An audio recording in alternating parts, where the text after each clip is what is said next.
Thank you, Emily. So again, good morning, everyone. So just to give everybody an update on where we are with the PMT.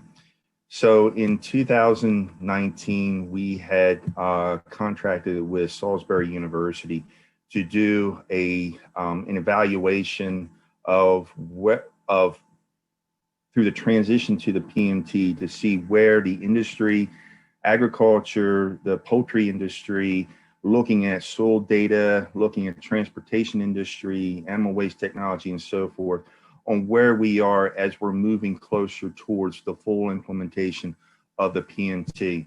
So we had identified certain areas that are on this list here of a scope of work for this for Salisbury to looking at existing markets, looking at through our manure transport program, looking at some additional existing infrastructures, looking at the land and looking at what the soil data was telling us, looking at what operators, whether it was through land application or through trucking or whatever, what the available of equipment was, looking at additional public and private resources, and then again, looking at some of those alternative practices that the department and the state have funded through over the last few years. Emily, you can go to the next slide. So looking at the, and this came from the Beacon report, this was the Salisbury report, looking at some of those decision points, looking at. So one of the recommendations that had came out of that report was increasing the cap on cost share for manure transport, raising that from $18 a ton to $22.50 a ton. The second decision point that came out of the report was looking at that return on investment for transportation equipment, for trucks and trailers, looking at, and they had identified guarantees of around 33%. And looking at, they have a model that they would run to come up with these decision points, and they were looking at, in some cases, they were looking at, what additional funding would needed, and they looked at maybe a $5 million additional allocation for these types of expenditures. Next slide. Looking at, and this again, it's coming out of the report, they looked at maybe subsidies for nitrogen replacement for particularly where farms cannot use manure, looking at substituting where they consider it more of a free fertilizer because they have access to it, but look at, since they can't be using manure, subsidizing some of the nitrogen that they would have gotten had they used manure. Looking at alternative, again, looking at alternative uses, and then also and lastly, looking at some sort of temporary measures for storing manure, whether it would be through a regional site or whether for on-farm temporary storage. Next slide. So the path moving forward. So the department looked at all these different decision points that came out of the report. And these are some of the things that the department has worked on since that report of last year, of some of the things that we've identified and working on. One, the governor put an additional $1 million into the manure transport funding. We looked at the manure transport program in itself, looking at the application, looking at the forms that had to be filled out, looking at some of the requirements. So we're looking at improving some of those efficiencies, improving some of the coordination with the poultry companies, identifying, working with them when farms are ready for a clean out, trying to coordinate trucks and brokers and so forth, where the manure is, trying to give us a handle on, trying to stay ahead of, where the manure is and where it needs to go. Again, looking at a regional transfer sites, and then looking at opportunities for custom applicators. Next slide. So you all have seen this data before. So out of the soil data that came out of the requirement for collecting through the PMT, there's 439, almost 440,000 acres of available fields on the eastern shore that have an FIV below 150. And when we, and then through the AIR information in 2019, there was 329,000 tons of litter that was coming out of poultry houses that was available for land application or for alternative uses. And so we did a calculation, and I think a pretty conservative calculation of a 2-ton application of litter. And in 2019, if all that litter was used for land application, we would only need 164,000 acres needed for, again, for land application. But I know in some cases through, and you all know better probably than I do, that, 2-ton, 3-ton, if we were to go to a 3-ton application, that would be less acres needed for land application. One of the things also to keep in mind is that through the PMT law, there is a requirement that the department is to collect new soil data every 6 years. So the first go around was in 2015. The next go around for collecting soil data will be in 2021, which is next year. The department has had several discussions on working on how we're going to, in moving forward with that. We're going to be reviewing what worked and what didn't work. We recognize that this was a new requirement 6 years or 5 years ago. But again, it's something that we're going to be required to do every 6 years. And we want to make sure that it's going to be as painless as possible. But this is a task that was done through law that we're going to have to do. And so we want to make it as painless as possible, but we'll do the best we can working with you all and coming up with a system that's going to work. So we hope to get some information out in the very near future, because this information is very important. We're asked about this information by the legislators. And so we have to do our due diligence to making sure that we're following the letter of the law. Next slide. So again, back to moving forward with the path moving forward, we did increase the manure transport cap from $18 a ton to $22.50 a ton. This gives the ability to move, hopefully to move the manure a little further up the shore or over to the Western Maryland. When it came to the second point on the return on investment guarantee, the department is not in a position to address a guaranteed return on investment. We do see opportunities out there for folks that are interested in getting into the manure transport program, or excuse me, into moving manure as a business opportunity. We all know that applying litter to field crop operation for field crop production, that there is a soil health benefit to that. We do recognize that we want to make sure that all our nutrients are in an optimum levels, and manure is certainly an opportunity to bring some of your phosphorus levels into those from a low areas or medium to optimum areas for crop production. It also brings additional micronutrients that are certainly valuable for crop production. Next slide. So this is basically a layout or chart, spreadsheet of where the manure transport funding has gone through fiscal year 2019 and 20. And as you can see through the poultry litter, most of that land, or most of the manure transport funding was used for alternative uses, mostly going up to the mushroom farms up in Pennsylvania.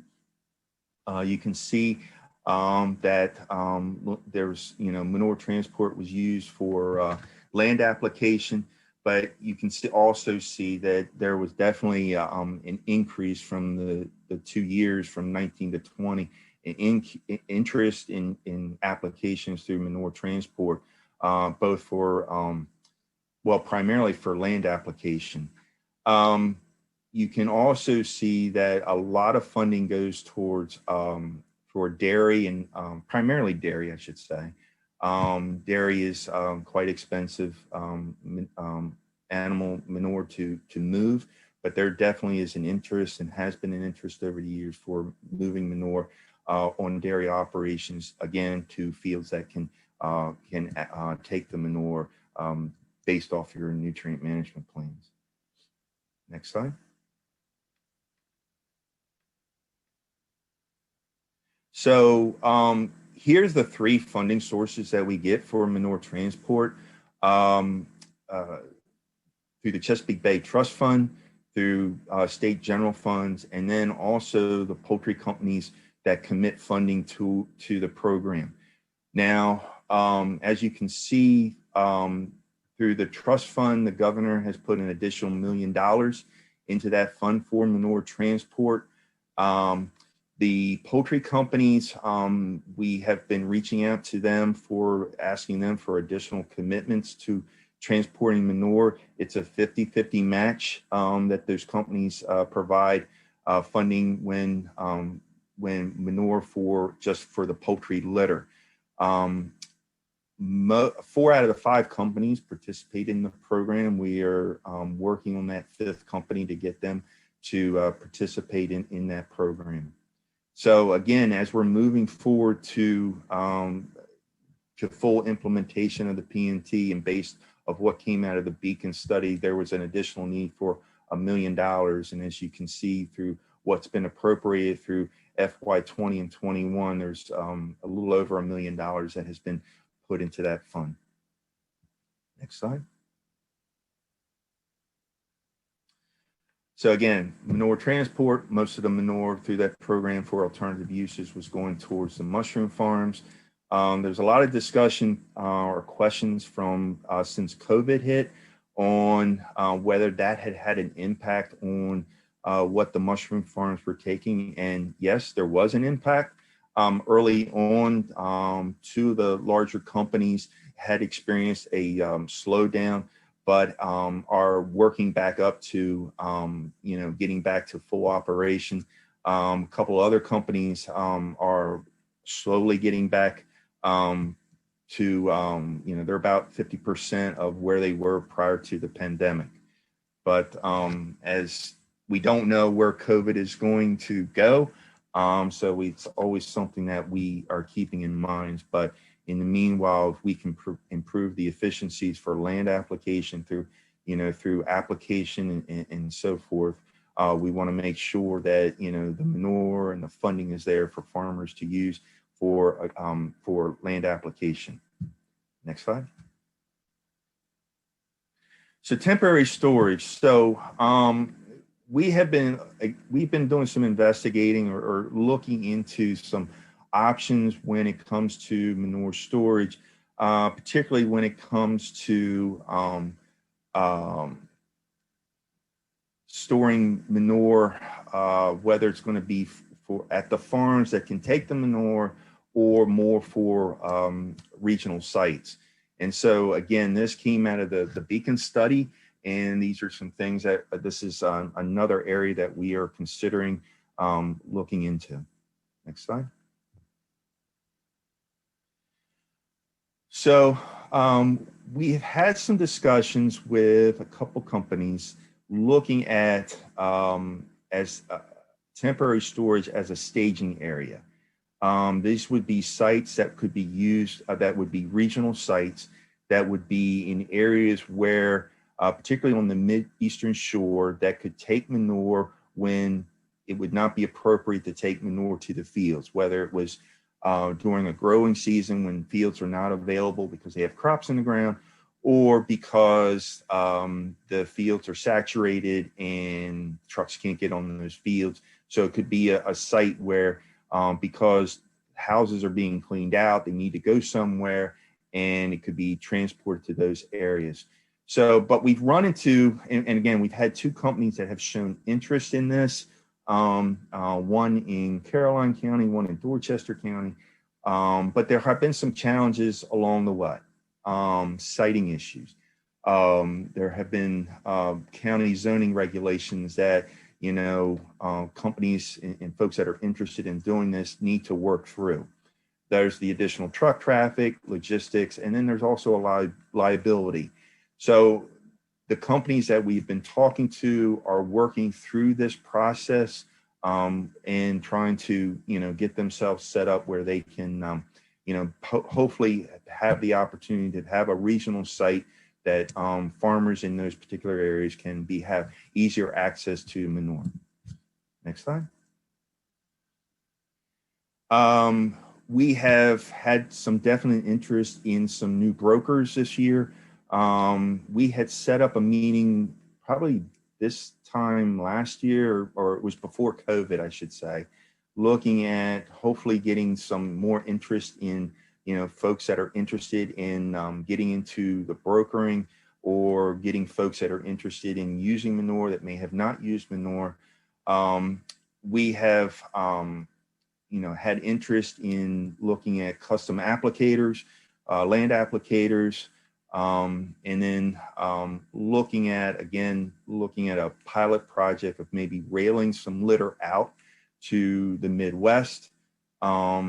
And we definitely have an interest in one party that's going out that would be interested in litter, next fall of 2021. I do want to make this one point is, for Maryland, litter is a valuable commodity. We recognize that. We recognize that there are farmers in Maryland that want to use it, and we want to make sure that we can, through all the various different infrastructure, cost share, whatever it may be, working through the industry, making sure that farmers can have access to it. That's the priority. But we're also looking at other alternatives. And that's where this one pilot project of moving litter, and I want to emphasize it's a pilot to see how feasible it is, to see, moving the litter out of the watershed, how well it can work. So it is an option that we are definitely looking into. Next slide. So we're also looking at some other options out there, some research options that really have to do with how how phosphorus leaches in soils, and how we might be able to manage that better. Two products or two additives that have been brought to our attention. One is aragonite, the other one is zeolite. And we've had some discussions with University of Maryland. I'm sorry, the acronym escapes me, but they're the environmental wing of the university on the Eastern Shore, looking at doing some research using aragonite as a means to as a measure to controlling or slowing down leaching within the phosphorus in the soils. These two products right now are also being looked at as ways to control ammonia in poultry houses. And from what I've gathered so far, there looks like they're having pretty good results from those studies. So those are things that are definitely things to keep your eyes and ears open for. I will say this on the ammonia side. I don't know how much you've all been paying attention, but there has been some research there's some ongoing research right now between the Delmarva Chicken Association, the Maryland Department of Environment, and Chesapeake Bay Foundation, a study on ammonia. There's a real big concern about how ammonia and nitrogen leaching into the atmosphere and getting into Chesapeake Bay and moving off site. So hopefully, and that doesn't have anything to do with the aragonite or the zeolite study, but these are, maybe there's some opportunities out there that can be used for controlling ammonia. And we're anxiously, seeing how those results and how the study between the three parties that I just mentioned, what comes from that. Next slide. So another path or decision point that was identified in the Beacon study was subsidies for nitrogen replacement. And we've heard, we've been in contact with several different commercial fertilizer dealers who've expressed to us or have commented to us that they would be able to be prepared to handle the additional business that would come their way. We do, however, when it comes to subsidies of nitrogen replacement, are not in a position right now. That's not an avenue that we're moving towards.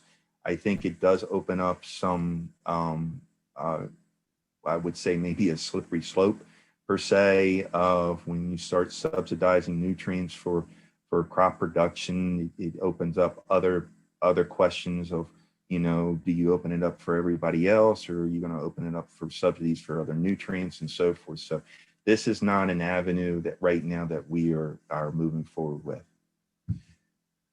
Next slide.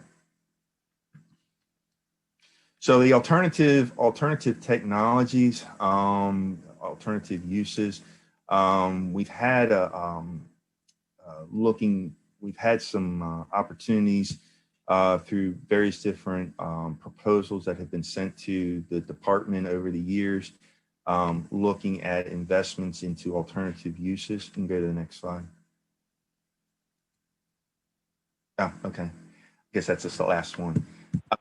We've got a number of projects that are in the works right now. We do have an RFP right now that is out on the streets. We have broadened what that funding can be used for. It's not just for the management of manure, but looking at other types of waste streams that may come from animal production, whether it may be dairy wastewater, DEF or poultry wastewater, animal mortality, those kinds of things. And so the RFP right now that's on the street, the deadline is the end of this month. And then the animal waste technology expert panel will be reviewing those proposals. And then hopefully by maybe early part of March or mid-March, they will be coming out with an announcement on who's been awarded for those projects. But we've had a lot of interest this year. We have 3.35 million in that program for this year. And so there seems to be a lot of interest for that program. So stay tuned. So I think that's all I have.